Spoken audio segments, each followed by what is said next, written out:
నీళ్లు పారుతా ఉన్నాయి ఓ దగ్గర. దేవుణ్ణి ఎరిగిన వాడు ఒకడు కూర్చొని చూస్తూ ఉన్నాడు నీళ్ళకెళ్ళి. ఒక తేలు నీళ్ళలోంచి ఒడ్డుకు రాలేక, నీళ్ళలో పోలేక ఏదో చిన్న గడ్డిపోసన పట్టుకొని పెనుగులాడుతూ ఉంటే ఇతనికి జాలేసింది. దేవుని ప్రేమ కదా. వెళ్ళి దాన్ని తీయటానికి వెళ్తూ ఉంటే ఒడ్డున నిలబడ్డ ఒక వ్యక్తి చూశాడు. దేవుని ఎరగని వ్యక్తి. ఓయ్, ఎక్కడికి వెళ్తున్నావు అన్నాడు. ఆ తేలును బయటికి తీద్దామని అన్నాడు వెళ్ళేవాడు. తేలునా?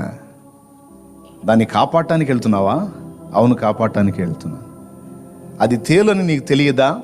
తెలుసు, అయినా నేను కాపాడుతాను అని అలాగూ పట్టుకున్నాడు. దాన్ని ఒడ్డునేసాడు. పట్టుకున్నప్పుడే దాని కొండితో టపిమని ఈ పట్టుకున్న దేవుని బిడ్డను కుట్టింది.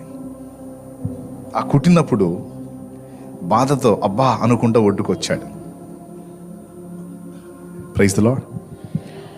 అప్పుడు ఆ నిలబడి చూసే వ్యక్తి నవ్వుతూ, ఏమయ్యా ఎంత పిచ్చోడివి, తేలు కుట్టిద్దని తెలియదా? దాన్ని కాపాడటానికి అని నువ్వు పోయావు, ఓకే. కాపాడటానికి పోయాడో లేకపోతే చంపటానికి పోయాడో దానికేం తెలుసు? అది తేలయ్యా. కాపాడటానికి పోయినా దాని లక్షణం కుట్టటమే. దాని స్వభావాన్ని, దాని జాతి లక్షణాన్ని ఎలా పోగొట్టుకుంటుందయ్యా అని పగలబడి నవ్వాడట. అతను నవ్వుతూ అలా మాట్లాడుతుంటే ఇతడు ఆ చేతిని రుద్దుకుంటూ సౌమ్యంగా చెప్పాడట, అయ్యా,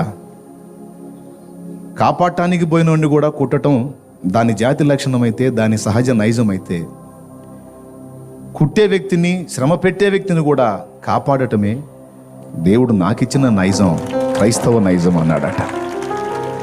ప్రైజ్ ద లార్డ్. శ్రమ పెట్టేవాడిని కూడా సేవ్ చేయడానికి ఆలోచించటమే దేవుని బిడ్డ లక్షణమయ్యా. బాధ పెట్టే వాళ్ళను కూడా కాపాడటానికి ఆలోచించటమే దేవుని బిడ్డ లక్షణమయ్యా. నాకు కుడితే కుట్టింది, ఈ బాధ కొంతసేపు ఉంటుంది, దాని ప్రాణం కాపాడన్న తృప్తి నాకుంది అని వెళ్ళిపోయాడట. ఇలాగా సమాజంలో ఉన్న పరిస్థితులను బట్టి నువ్వెప్పుడు మారిపోవద్దు నాయనా, దానికి వ్యతిరేకంగానే పోరాడం. దేవుడు మాట్లాడాడు. మొదటిదేంటి? విశ్వాసానికి పరిధులు నిర్ణయించొద్దు, హద్దులు వేయొద్దు. రెండవది, నేర్చుకోవడానికి హద్దులు వేయొద్దు. నీ జీవితకాలం ఎప్పుడు నేర్చుకోవటానికి సిద్ధ మనసు కలిగి ఉండు. వినయాన్ని, దీనత్వాన్ని, సాధుత్వాన్ని, మృదుత్వాన్ని ఎప్పుడు పోనివ్వద్దు. అది పోయిన నాడు నువ్వు పనికిరావు అన్నాడు. అసహ్యుడవు అవుతావు. గర్వ హృదయులు యెహోవాకు హేయులు. వినయం కలిగిన వాళ్ళు వర్ధిల్లుతారు, దేవుని చేత హెచ్చింపబడతారు. తగిన కాలమందు దేవుడు మిమ్మల్ని హెచ్చించున్నట్లు ఆయన బలీయమైన రెక్కల క్రింద ఏ మనసులై? దీన మనస్కులై ఉన్నాడు. దేవునికి ఇష్టమైంది అది, మనం కలిగి ఉండాల్సింది కూడా అది. రైట్. సో ఇలాగా అనేక పాఠాలు దేవుడు నాకు నేర్పుతూ వచ్చాడు. మీకు అర్థమైందా? మాట్లాడడానికి ఎన్ని ఇచ్చాడండి మనకి? ఒక నోరే ఇచ్చాడు. వినడానికి 2 ఇచ్చాడు, 2 చెవులు ఇచ్చాడు. అంటే ఒకంత మాట్లాడు, రెండింతలుగా విని నేర్చుకో అని. 2 అంతలు వినాలి, ఒకంత మాట్లాడాలి. కాబట్టి ఇక్కడ ఉన్నటువంటి దైవజనాంగం, విశ్వాసగణం, పరిచారకగణం, మీ అందరూ కూడా చిన్నోడు చెప్పినా పెద్దోడు చెప్పినా చెప్పే మాటల్లో దేవుడు కదలిక ఉంది అని గుర్తిస్తే తప్పకుండా వినాలి, ఆలోచించాలి. వినటమే కాదు, నేర్చుకోవటమే కాదు, లోపాన్ని ఎత్తి చూపిస్తే దిద్దుకునే మనసు కూడా ఉండాలన్నాడు. దేవుడు నేర్పిన పాఠాలండి.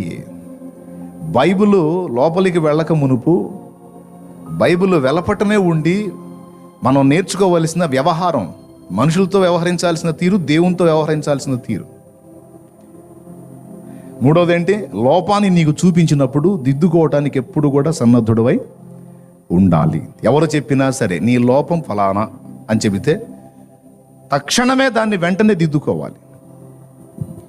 అది చదువుకున్నోడు చెప్పని, చదువు లేనోడు చెప్పని, జ్ఞానవంతుడు చెప్పని, అజ్ఞాని చెప్పని, పిల్లవాడు చెప్పని, పెద్దవాడు చెప్పని, స్త్రీ చెప్పని, పురుషుడు చెప్పని, ఎవరన్నా చెప్పని, నీ లోపం ఒరిజినల్గా వాళ్ళు చూపిస్తే తప్పకుండా నువ్వు దాన్ని దిద్దుకోవాలన్నాడు.